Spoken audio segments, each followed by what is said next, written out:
మీరు నాకు మాటివ్వాలి. సూర్యభానుని చంపనని మాటివ్వండి. సరే, అయితే మేము మీకు వాగ్దానం చేస్తున్నాం.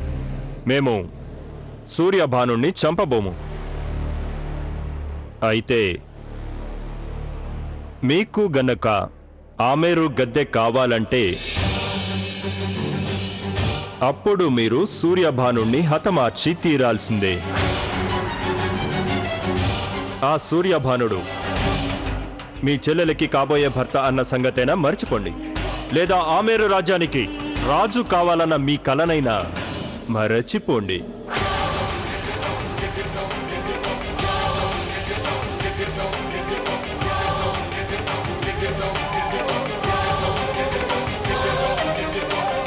సేనాపతి గారు చెప్పండి. సైనికుల కోసం మరిన్ని ఆయుధాలని తెప్పించేశారుగా? చిత్తం.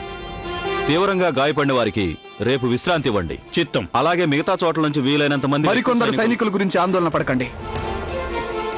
మా సైన్యంలోని ప్రతి ఒక్క సైనికుడు తన కొన ఊపిరి ఉండేంత వరకు పోరాడతాడు. తమరికి విశ్రాంతి చాలా అవసరం బావగారు. తమరు చాలా తీవ్రంగా గాయపడ్డారు. మొగలాయిల్ని ఓడించాలన్న కోరిక ఈ గాయం కంటే మరింత తీవ్రంగా ఉంది. రేపు నేను వాళ్ళకి ఏ గతి పట్టిస్తాను. ఇప్పటికే మాకెంతో సహాయం చేశారు బావగారు. మాకు ఆశ్చర్యంగా ఉన్నదేంటంటే మీరు అంత తొందరగా ఇక్కడికి ఎలా చేరుకున్నారు? ఇక్కడి మారుమూల ప్రాంతాలు కూడా నాకు తెలిసినవే. ఒక రహస్య మార్గం ద్వారా నేను ఇక్కడికి చేరుకున్నాను. తమరు చేస్తున్న సాయానికి ధన్యవాదాలు. మనం వారిని ఎక్కువ రోజులు ఎదుర్కోలేమనుకుంటున్నాను. మొగలాయి సైనికులు మనకంటే ఎక్కువగా ఉన్నారు. వాళ్ళ సైన్యం ఎంతమంది అయినా ఉండొచ్చు, కానీ అది మన ఆవేశాన్ని, మన ధైర్యాన్ని మించిపోలేదు. మాతృభూమి కోసం ప్రాణాలివ్వాలన్న మన సంకల్పం కంటే అది ఎక్కువేమీ కాదు. ఆ సైనికులు తమ బాద్షా ఆదేశాన్ని పాటించి పోరాడతారు, కానీ మనం భూమిపుత్రులం. మనం ఈ భూమి కోసం పోరాడతాం. మన గౌరవ ప్రతిష్టల కోసం పోరాడతాం.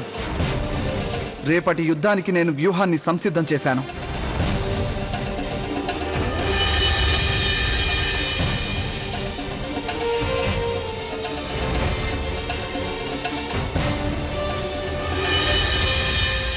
అవునా? యువరాజు సూర్యభానుడు గారు మనకు సాయం చేయడానికి యుద్ధభూమికి చేరుకున్నారా? అవునమ్మ గారు. ఇప్పుడు వారు కూడా మన సైన్యంతో కలిసి మొగలాయలతో గట్టిగా పోరాడుతున్నారు. మన వీరులందరూ క్షేమంగానే ఉన్నారు కదా? ఉన్నారమ్మా. నీకు తెలుసా జోదా, ఆ సుజామలు తిరుగుబాటు చేసినప్పుడు నేను మీ నాన్నగారి దగ్గరికి వెళ్ళాను. వెళ్ళి ఏమన్నానంటే, ఒక కొడుకుని కోల్పోయినప్పుడు ఇంకో కొడుకుని వెతుక్కోవాలి అన్నాను. అప్పుడు నాకు తెలీదు, కొడుకు రూపంలో మనకి మహావీరుడు లభిస్తాడని. అన్నిటికంటే ఇంకొక ముఖ్యమైన సంగతి ఏంటంటే అమ్మా, మనం మొగలాయిలను ఎంతగా ద్వేషిస్తామో వారు కూడా అంతగానే ద్వేషిస్తారు. ఇంకొకటేంటంటే పృథ్వీరాజ్ చౌహాన్ని వారు కూడా ఆదర్శంగా భావిస్తారు. చూస్తూ ఉండు, విజయం మనకే సిద్ధిస్తుంది. దేవుడు దయవల్ల నీ మాట నిజం కావాలి తల్లి. ఒకసారి ఈ యుద్ధం గనక ముగిసిపోతే అప్పుడు మేం మీ ఇద్దరికీ వివాహం జరిపిస్తాము.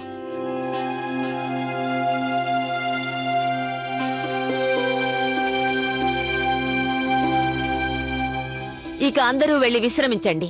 ఉదయం తొందరగా లేచి భవానీమాతకి పూజ చేసుకుందాం, విజయం కోరుకుందాం.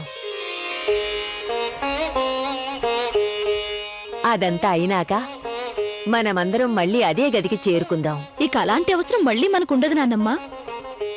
భానుపురం రాజుగారు ఆ మేరకు తోడుగా నిలిచారు అంటే ఆ మొగలాయిలకి ఓటమి, మనకి విజయం తప్పనిసరి.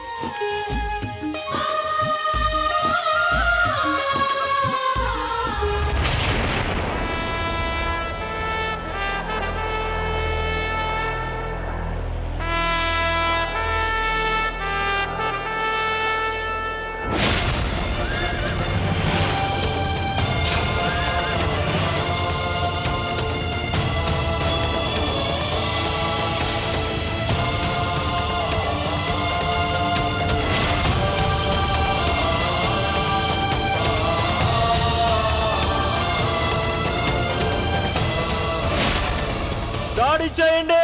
జై భవానీ మాత.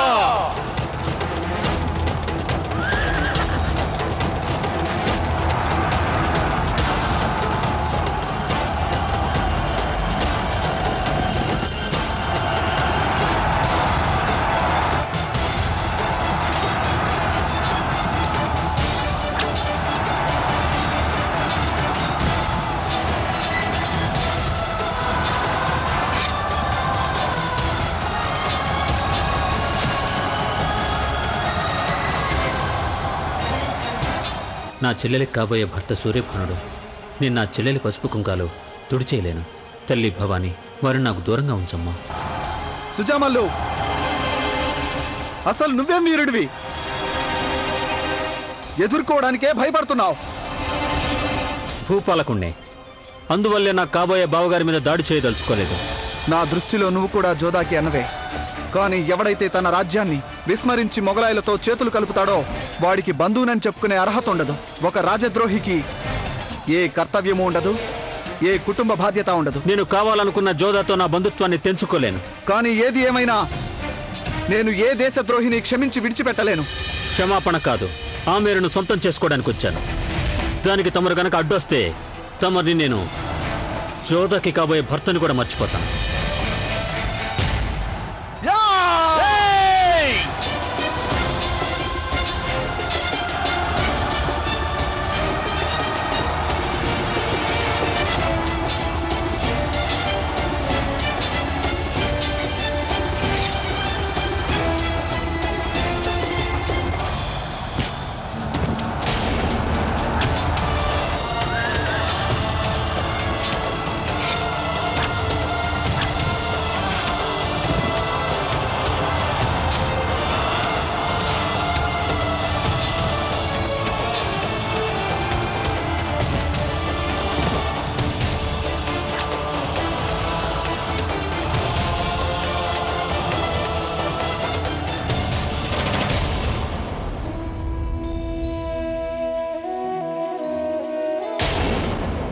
ఇవి మొగలి పువ్వులు. నీకు తెలుసుగా, నేను నా కన్నైన పారిజాత పుష్పాలతో పూజిస్తానని. ఏం చేయమంటారు? భవనంలో నుంచి బయటకు వెళ్ళకూడదన్నారు. మహారాణి గారు తోట వరకు వెళ్ళడానికి కూడా వెళ్ళేదన్నారు. ఇవాళ వీటితోనే పూజ ముగించుకోండి. తమరే కదా చెప్తూ ఉంటారు, పూజకి మనసే ముఖ్యమని. మనసే అంగీకరించడం లేదు. వీటితో కూడా పూజ చేసేస్తాను. కానీ ఇవాల్టి పూజ అసంపూర్తిగా ఉండిపోతుంది. ఆగిపోయావే? భూమి పాలకుణ్ణి, దాడంటే నాకు భయం లేదు. నువ్వు కూడా ఒక భూపాలకుడివా? శత్రువు తల నరకడానికి కూడా భయపడిపోతున్నావు. నీ వివాహానికి కూడా తప్పక వస్తాను. అందరికంటే ఎక్కువ సంబరాలు నేనే చేస్తాను.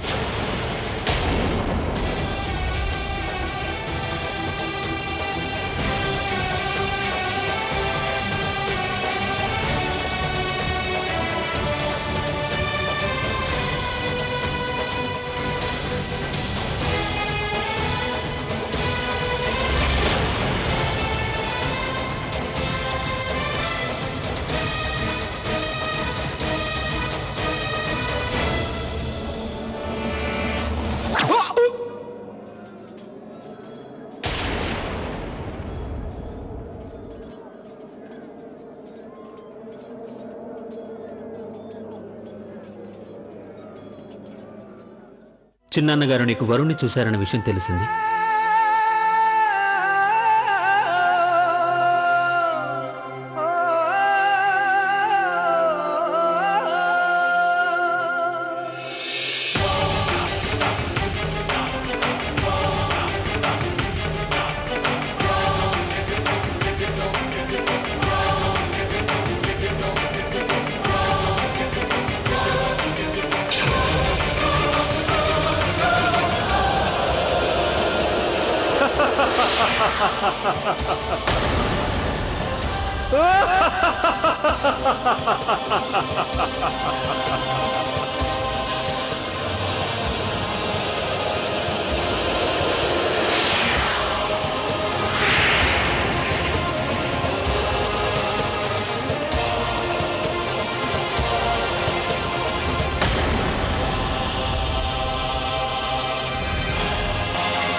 ఈ బాధ్యత నేను నీకప్ప చెప్పాను.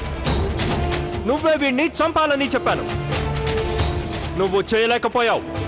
అందువల్ల ఆ పని నేను చేయక తప్పలేదు. యుద్ధం గెలవాలంటే భావోద్వేగాలు పనికిరావు సుజమాల్. అవకాశాన్ని జార విడుచుకోకూడదు. ఓడిపోయావో ఆమెర్ని నువ్వు మర్చిపోవాల్సి ఉంటుంది. ఈ అమూల్యమైన ఆస్తిని చూసుకోగల వారెవరంటే అతని పేరు చిరంజీవి భగవాన్ దాస్.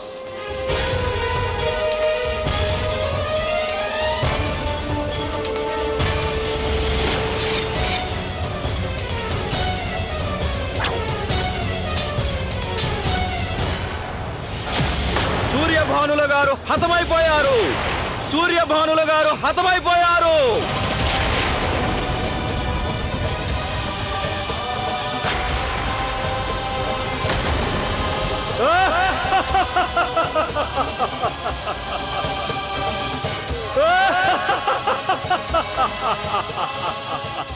కొన ఊపిరి వరకు రాజకుమారులు పోరాడుతూనే ఉన్నారు. వాళ్ళ ఆయుధం అకుంఠిత బలమైతే మొగలాయిల ఆయుధం వంచన.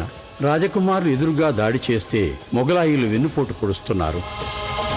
యుద్ధంలో నిజాయితీతో ఉన్న ఫలితంగా రాజకుమారులు ఓడిపోక తప్పలేదు.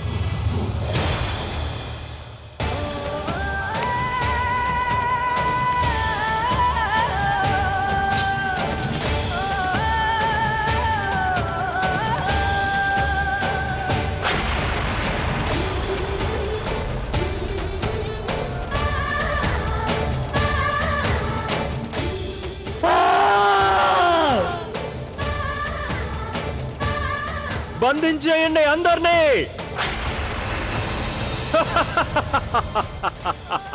నన్ను మన్నించు జోధా.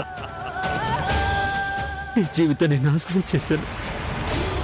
ఆ మీరును పొందటానికి నేను నా మాట నెరవేర్చుకోలేదు.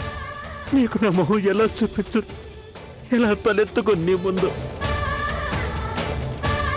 నీకు అపకారం చేశాను జోధా, చాలా ఘోరం చేశాను. పదండి నాయక, పదండి. చాలా ఘోరం చేశాను. లేవండి, నీ పట్ల పదండి నాయక. నేను చాలా ఘోరం చేశాను జోధా.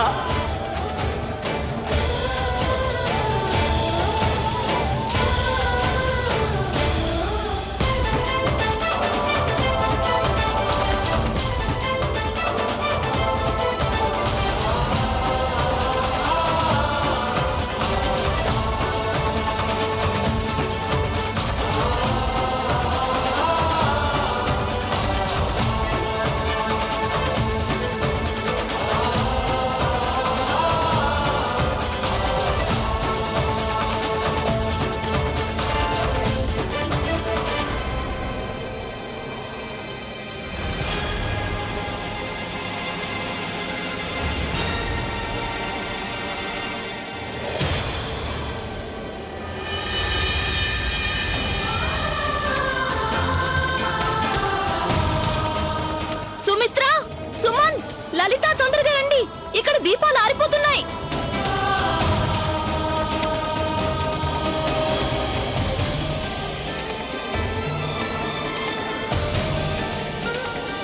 నేను ఆ మేరుని చీకటిమయం కానివ్వను. గాలి ఎంత వేగంగా వీచినా ఈ కాంతి ఆరిపోనివ్వకూడదు.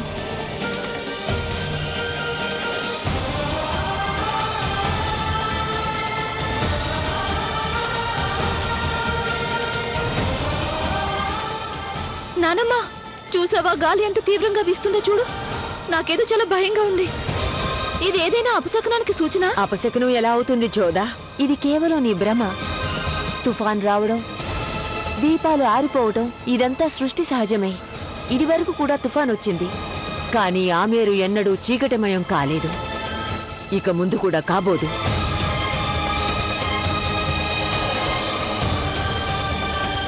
సరిగ్గా అన్నారత్తయ్య. ఆమెరుకు ఎలాంటి హాని జరగబోదు. నాకు మన యోధుల మీద, మన సైన్యం మీద పూర్తి నమ్మకం ఉంది. ఎవరైనా ఆమెరు మీద కన్నెత్తి చూస్తే వాడి తల తెగి పడక తప్పదు. జోధ ఆశ దీపం ఎన్నటికీ ఆరిపోదు. ఓ మాత, అందర్నీ కాపాడు తల్లి.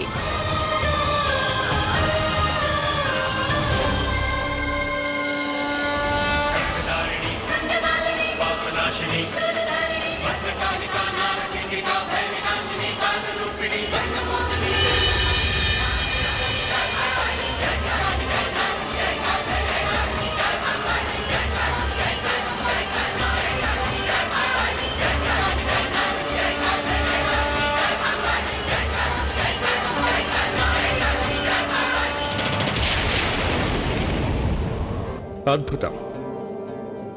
షరీఫుద్దీన్ ఆమీరుపై దాడి చేశాడు. మేము చేయవలసిన పని అతను చేసి చూపించాడు. ఆమేర్ మీద దాడి అంటే అంత ఆనందం దేనికి జలాల్? ఆమేర్ తాహత్ ఏముంది? అది చాలా చిన్న రాజ్యం కదా. తమరి చూపు యావత్తూ హిందూ దేశం మీద ఉండాలి. హిందుస్థాన్ని మేం పాలించడం ఖాయం పెద్దమ్మ. కానీ ఆమీరులో ఒక రహస్యం దాగి ఉంది. దాన్ని మేం సొంతం చేసుకోవడం చాలా అవసరం. మన్నించాలి జలాల్, మీరనేది నాకు అర్థం కాలేదు. అంత గొప్పదనం ఏముంది ఆమేర్లో? అదే, అది ఆగ్రాలో లేదు. చెప్పాలంటే యావత్ హిందుస్థాన్లో కూడా లేదు పెద్దమ్మ.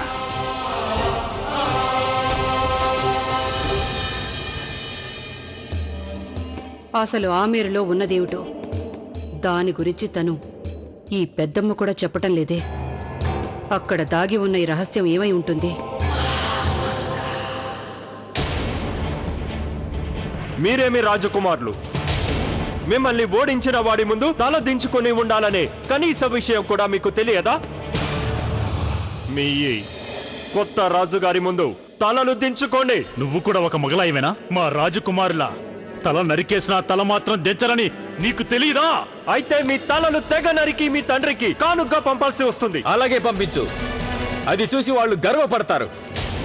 తన కుమారుల తలలు తెగిపోయినా వాళ్ళ కళ్ళు మాత్రం శత్రువుని ఇంకా కవ్విస్తూనే ఉన్నాయని చూస్తారు. వా, ఇంతటి అహంకారమా?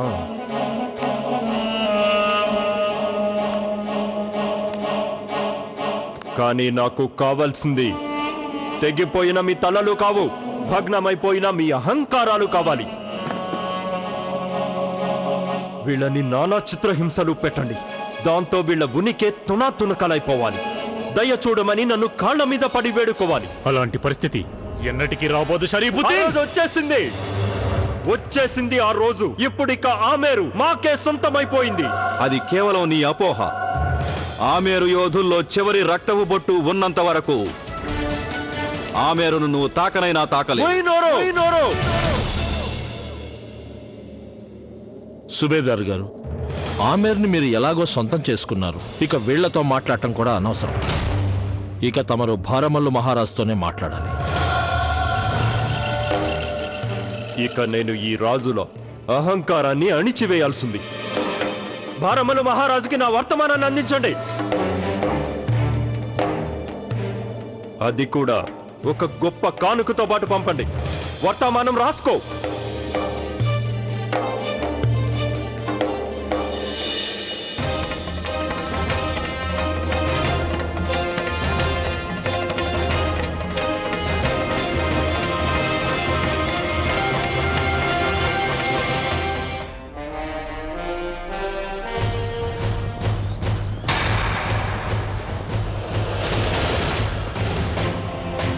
మొగలాయిలు కోటపైకి దాడికి వస్తున్నట్టున్నారు. సేనాపతికి తెలియజేయండి. కోట ద్వారాలు మూసివేయండి. రాణిగారు మొగలాయిలు కోటపై దాడికొచ్చేశారు. అవునా? అవును రాణిగారు. అత్తయ్య గారు, మొగలాయిలు కోటపైకి వచ్చేశారు. స్త్రీలందరినీ సురక్షితమైన గదికి పంపించేయండి. ఇక మీరు జోదాని, సుకన్యని, శివానిని సురక్షితమైన గదికి తీసుకెళ్ళండి. త్వరగా వెళ్ళండి. తొందరగా.